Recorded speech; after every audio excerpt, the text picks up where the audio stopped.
Welcome back. You are listening to Whissel Wednesdays here on AM 1170. The Answer. My name is Kyle Whissel, your host with Whissel Realty. In studio, we've got Mr. Jason Hall, co-host with Team Home Loans. Thank you, sir. It's good to have you here, Jason. Hey, it's good to have me too. I know you like that. Just trying to be a Jasonism, right? Wow. Hey, I know I missed part of the first segment, but Paul, he's probably on the phone. It sounds like one of our listeners called in. But Paul, who called Game 7 before the series even started? I did. Oh, my goodness. Everybody did, because the NBA is always pushing for 7 games. You know, but I said Game 7, Cleveland will take them down. Travis is laughing at me on the radio. We both did, actually. Yeah, you and I. You finally got one right against Travis. And literally, what an amazing game. Would you guys, I mean, wasn't that just exciting to watch? And it literally could have gone either way. Right up to the last minute, it could have gone Golden State, Right, it was Cleveland. just who executed those last 3 minutes. That's it. And Irving, who you said had no defense, he made the biggest shot of that whole series with that three-pointer, and that was the difference. Yep.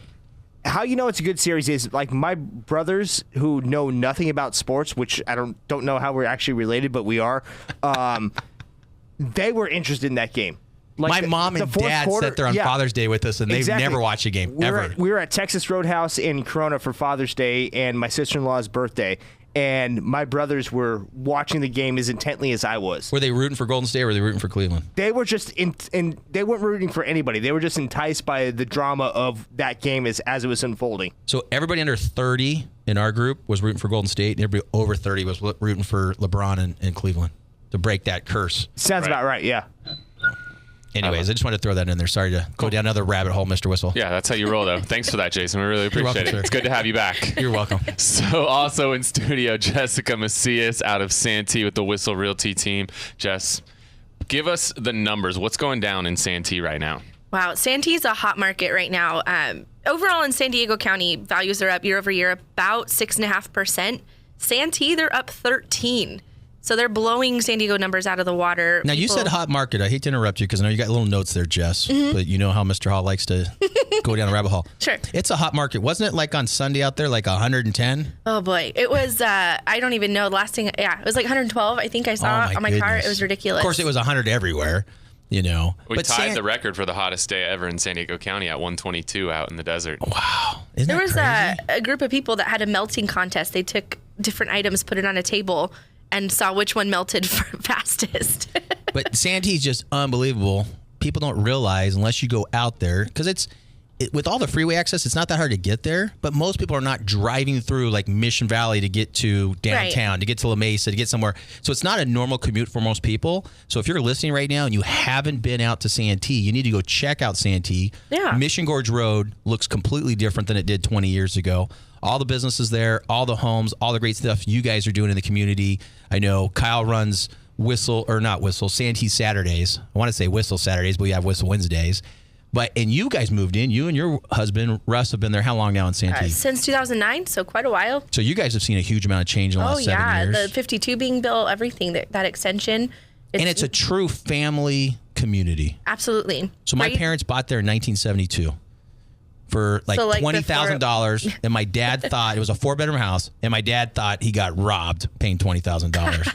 He now wishes he bought the whole block. Yeah, right. And held on to him until now. Yeah, wouldn't have. I mean, it's amazing how that community's changed. A ton, absolutely. Downtown. How long does it take you guys without traffic? Like what, 15, 20 minutes? 15, 20 minutes. Right? You're in the beach in 15, 20 minutes? Yeah. Right. I mean, you're in the mountains in 15, 20 minutes. Yeah. You're pretty much even in Poway in 15, 20 minutes, depending on what part of Poway. Yeah. Right? I mean, it's with the 52, the 125, the 67, the Interstate 8. You're really well connected. You're really well connected. I had to go up to Ramona last night with my wife, pick up she bought a church pew that somebody had picked up at an estate sale, and she just thought that was the perfect thing to have.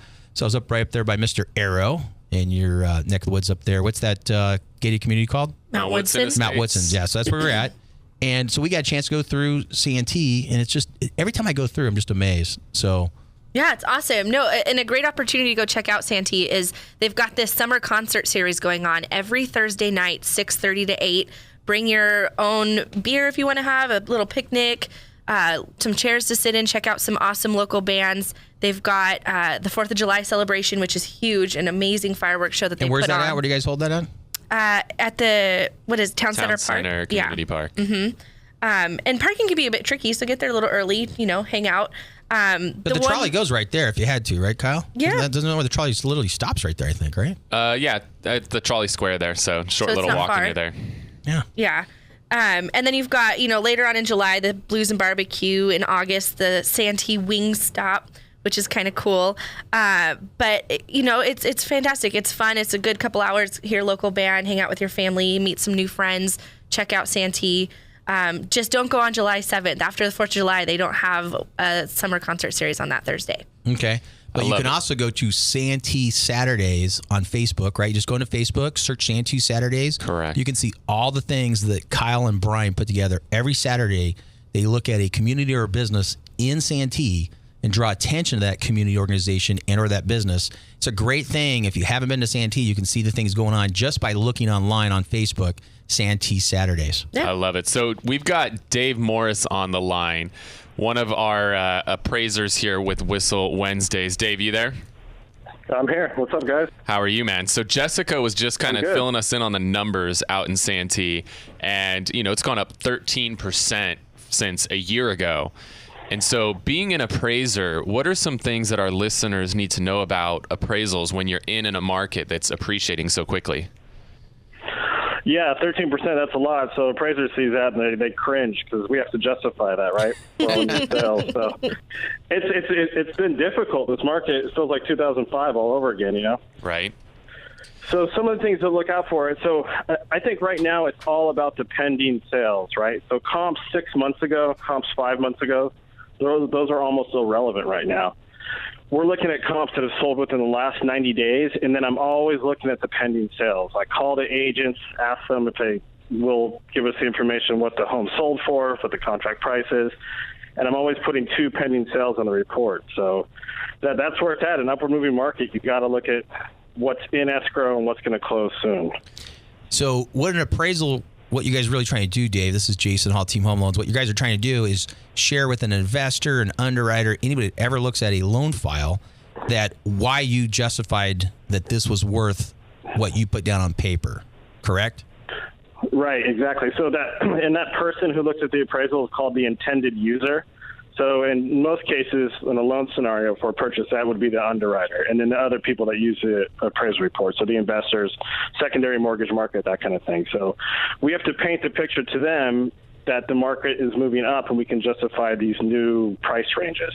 Okay. And that's it. That's done with a lot of analysis, and there's actually a really great form built into the appraisal. It's called a market conditions addendum.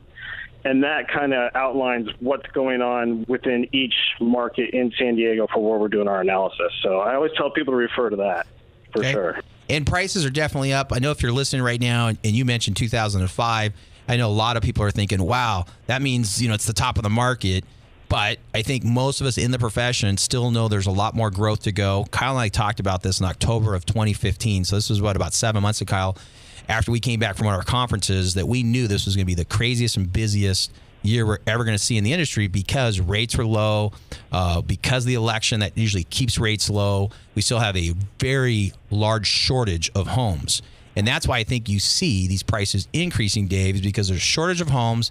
Interest rates are at all-time lows, so payments are cheaper, and that's keeping that going. Now, if rates jump, and everybody for 7 years in a row, Kyle, has been telling you, rates are going down this year. They were wrong in 2009. They were wrong in 2010. They were wrong in 2011. They were wrong in 2012, yada, yada. They're going to be wrong again this year because I really believe rates are going to continue to slide, and that's going to help the real estate market. And I don't think we're ever going to see double-digit rates for many, many, many years. And I know you guys, neither one of you probably seen them in your career. I've seen them in mine because when I started, it was like 12, 13% back in 1921, like you tease me on. But I wasn't going to say anything. So. Yeah, before computers. Yeah, I remember when the internet came out. Thanks to Al Gore and the guys on the left there, we wouldn't have had internet. But Dave, what else you got for us on appraisal stuff? Yeah, one of the things, Dave, I got a question on is we just passed the hottest time of year, with 100+ degree temperatures out in East County. So how are some of the things handled, like solar, like central heating and air conditioning, pools? How do things like that get handled when it comes to appraisals? Right, so those are single line item adjustments, but I think in areas like East County, I give those a lot more value than I would, say, in the beach areas for, say, air conditioning, something like that. And because it's justified, because if a home has AC, so somebody's going to pay more for that home, or they're going to be more likely to put an offer in on that home than a home that doesn't have AC. And, we always look at the construction costs of stuff like that.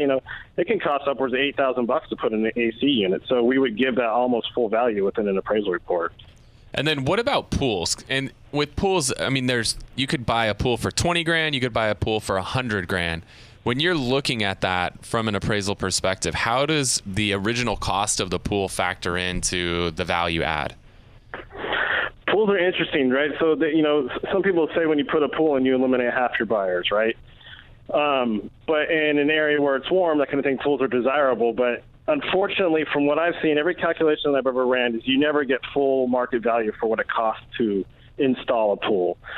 So if it costs you, say, $60,000 to put in a pool, you'd be probably lucky, honestly, to get $30,000 back out within an appraisal. And that's because of depreciation, and because we have to find comps that have pools and figure out what that price range is and why people are willing to pay more for it, and how much more they're actually willing to pay for it. Does that all kind of make sense? Totally. And then what about solar? I know solar, it's a hot button thing for us here on Whissel Wednesdays and at the Whissel Realty office. How does solar get handled on an appraisal?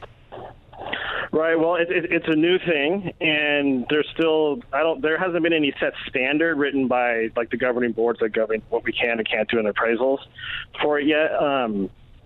So I will tell you this: if it's fully leased, we give it absolutely no value. And I've actually had underwriters tell me to take value out of the appraisal if it turns out that the solar unit is 100% leased. And then it's a question of, do they own it outright? Is it halfway owned? That sort of thing. So it's honestly, it's a gray area right now, and I don't have a definitive answer on it, to tell you the truth.